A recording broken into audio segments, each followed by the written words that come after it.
the video, guys, leave me a comment down below letting me know what it was that got you into cars in the first place. I asked this question on Instagram the other day and we got a lot of really good responses.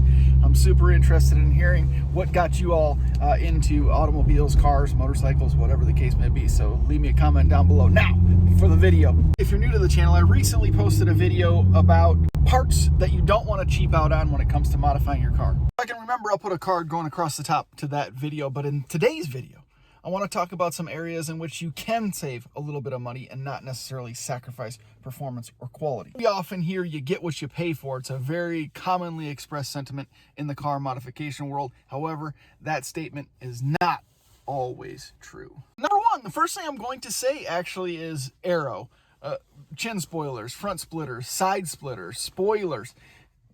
There is some real junk out there. Don't get me wrong. There's some real garbage. The fact of the matter is that most of this stuff is not functional. It's purely aesthetic. Most of us are not racing the car, Road Atlanta or Laguna Seca, really pushing these cars to their limits, let alone enough to need a chassis spoiler or front splitters. They're not functional. It's just aesthetic. And because of that, you don't have to spend thousands of dollars on real carbon fiber parts, real carbon fiber spoilers for $500, $600, $700. They're not doing anything for you anyway, and they're not all that much lighter than just a regular old, carbon fiber skinned duckbill spoiler like I have, for example. That's only a couple $100. And I'll tell you what, the Amazon 3-piece splitter that I have in the front of this car was $90. It fits perfect, and it makes the front end of the car look 10 times more aggressive than it did from the factory. I love it.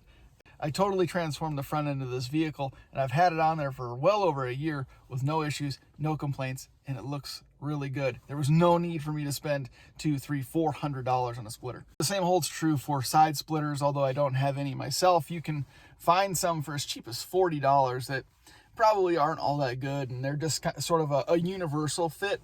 I'd recommend staying away from those, but there are some people on Instagram, for example, that do some custom side splitters for all sort of makes and models. You just got to tell them what you want for less than a couple $100. Again, no need to go super expensive on things like that when it's really just serving an aesthetic purpose. Number two, test pipes is one that I've talked about quite often.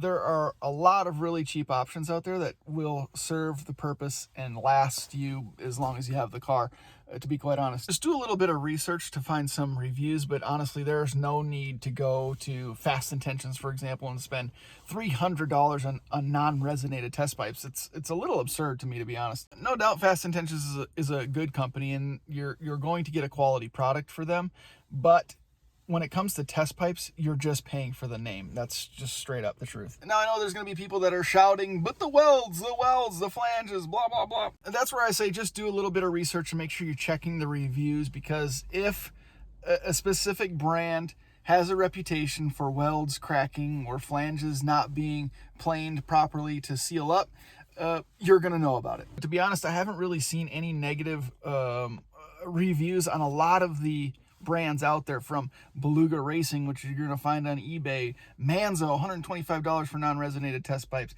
Top Speed, ISR, a couple of brands that are relatively inexpensive for both resonated and non-resonated, that are going to be decent quality. The one that I do say to stay away from, and I said this in my last video as well, is Megan Racing, and I say that simply because of the flex pipe that they use in their test pipes.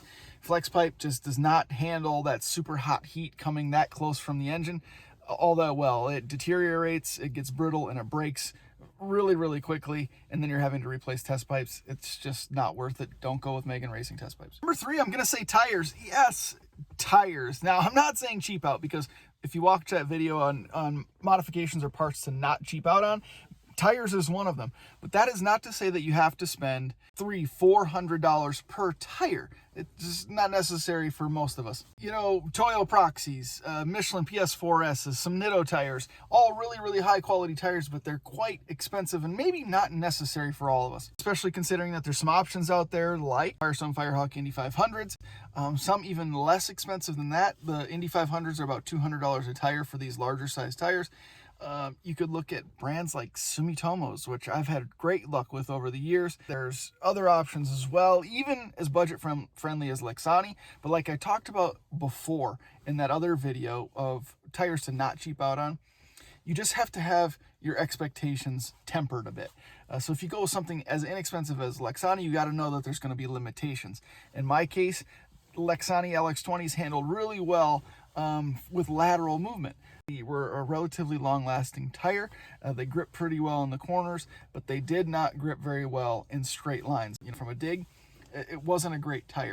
The Firestone Firehawk Indy 500 is a really good middle-of-the-road tire, $200 a tire. It gets checks a lot of those performance boxes, and it's just a good alternative to spending $400 a tire for something like a PS4S. The last thing I'm going to talk about is suspension. Now, I'm not saying cheap out on suspension parts. I'm saying that it's not necessary all the time to spend $1,000, $1,500, $2,000 on a coilover setup.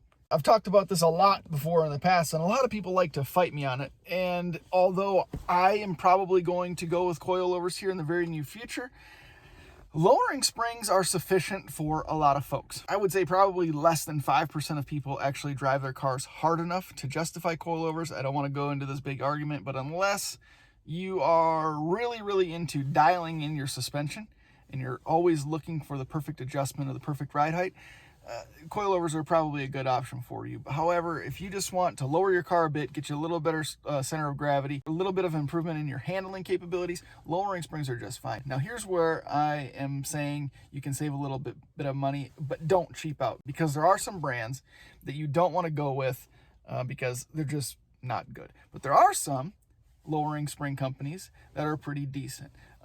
Depending on your platform or your make and model of your car, Eibach is good. RSR is good.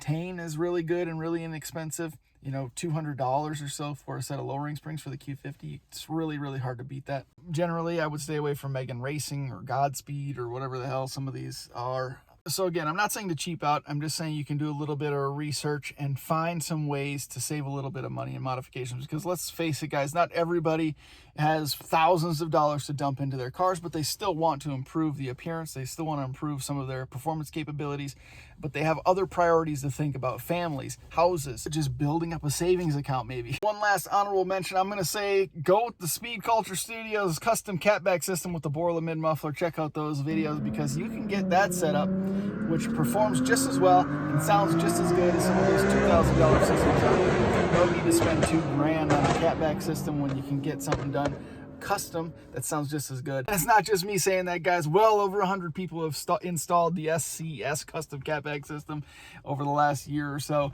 which I'm really appreciative of, and Borla's they're gonna acknowledge us soon, damn it. Thank you guys very, very much for watching. I appreciate the continued support. Stick around for giveaways. We got a lot of good stuff coming up in partnership with Jalisco's Carbon Fiber. Looking forward to it, guys. And like I said, thank you very much for watching. It's appreciated very, very much. We'll see you in the next video.